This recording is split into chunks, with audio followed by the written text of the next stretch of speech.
So when you have something like this, leftover pieces of a paper pad or a scrapbook paper, and you don't know what to do with it, or you don't like the shape, then you can just use some of your punching tools if you have some. Or another thing you could do, just use this scissors, this zigzag scissors or other scissors with a special shape. Hi, this is Mel from MelPinkBuJo, and I have this hexagon shaped tabs, to say so. So these are double-sided.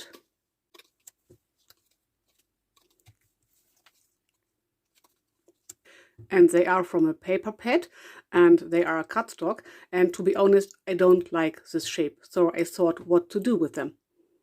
Then I looked through my stash and I found a cool and simple idea to reuse them. So to give them another shape and then to reuse them in other projects.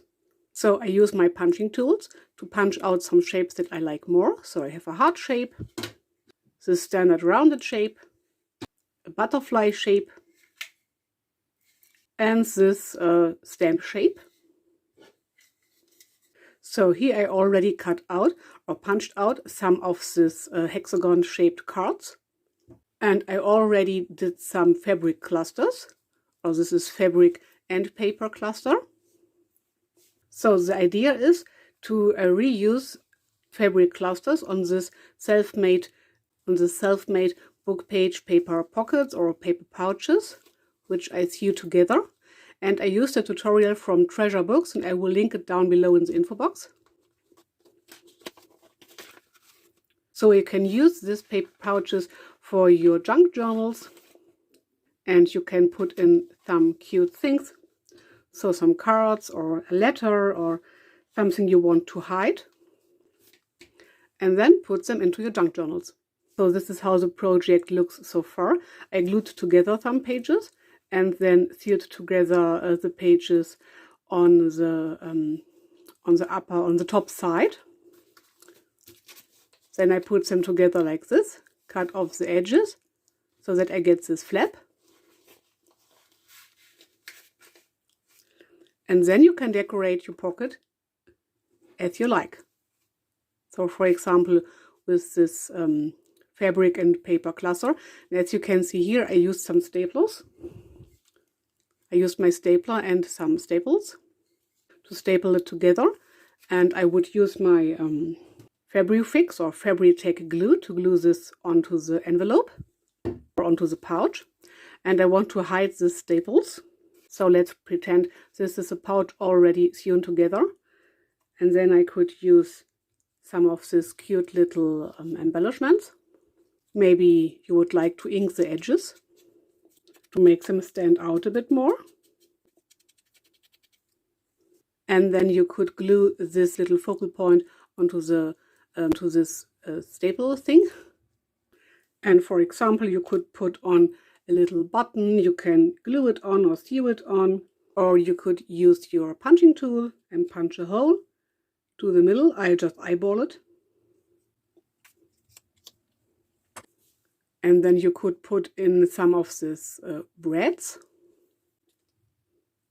So right through your decorative piece. And you could layer your pieces here, so you could layer two pieces onto each other. So maybe two of the circles in different sizes, so that the ends of the bread are not outstanding like on this example. Or maybe you like the look of it. Then you could put this onto your staple and just glue it on. Or if your piece of fabric paper cluster is not glued on yet, you could punch a hole right next to the staple and then put this piece into. So punch a hole right through the back, so as these staples are put through, and then fold it open, fold this bread open. And then you would not be able to see these ends because they would lay on the back side of your fabric cluster. So you have a cute focal point. This cluster has no focal point at all. So this cluster, you could say, okay, the focal point are these flowers. This cluster has no focal point, so you could decorate it like this. Or maybe, for example, you want to use a little heart shape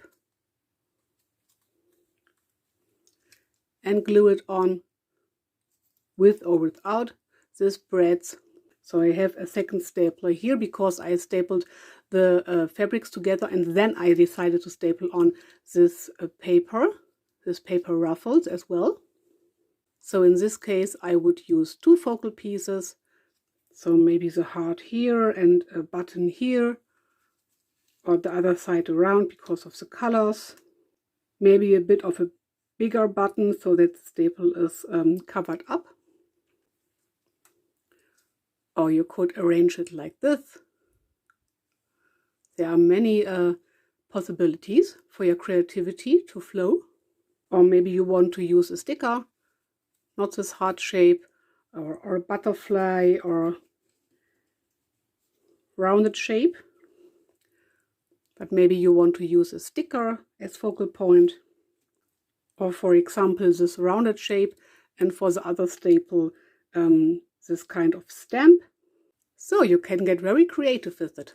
So when you have something like this, leftover pieces of a paper pad or a scrapbook paper, and you don't know what to do with it, or you don't like the shape, as I like the images but I don't like this hexagon shape for myself, then you can just use some of your punching tools if you have some. Or another thing you could do, just use this scissors, this zigzag scissors or other scissors with a special shape. So, for example, this little piece says "You shine like the stars," and I like the color and I like this this lettering. The back side is not my favorite, and I could just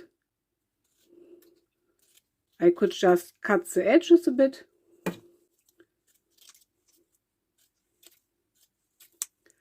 So, for example, like this. This is something like a stamp, or it's not as perfect as this stamp, to say so, but I like this shape very much. So you can get creative as you want. Maybe ink the edges a bit again.